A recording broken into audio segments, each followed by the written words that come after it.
Here's all the books that I read in the month of January. Starting off with Wool by Hugh Cowie. I read this because my mother-in-law recommended it to me for like actually months, almost a year, I'm pretty sure.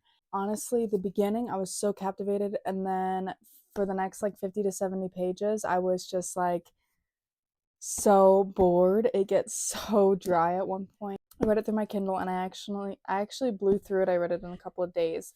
This was pretty good. I think I gave it a 4.5 star. I will say that I like the show a lot better, and I don't think I'll be continuing with the series, at least not right now, because it just didn't hold my attention that much.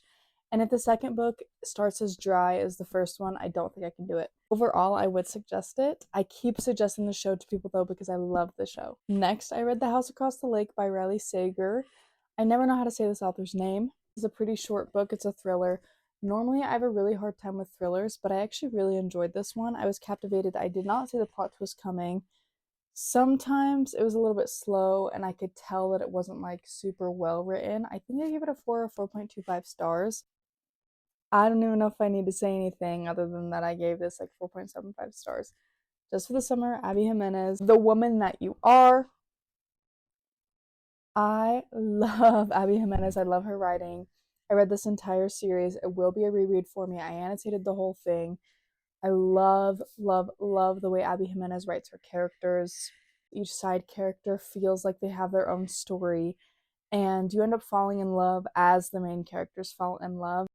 The Nightingale by Kristen Hanna. This one is quite popular on Book Talk. I did cry, and I'm not a book crier. I've only ever cried at 2 books. So this was very good. The story was captivating, and I think in my review I wrote something like Kristen Hanna doesn't care about our mental health.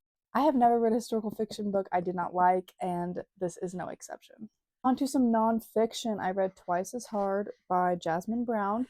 I actually am reading a whole bunch of medical nonfiction right now for school. Overall, I think I gave this a 3.5 stars, and the reason why is because the stories are incredibly important, incredibly captivating. I learned so much by reading this book. However, especially in the first couple of chapters, it just felt so jumbled. The first chapter just feels like a huge info dump. I would recommend it solely for the information, but the writing, not my favorite. Towards the end, it did get much better. I would say a little bit after the halfway point, I started really, really enjoying myself, and I had wished that the rest of the book was written that way. Next is The Wisdom of the Bullfrog by Admiral William McRaven.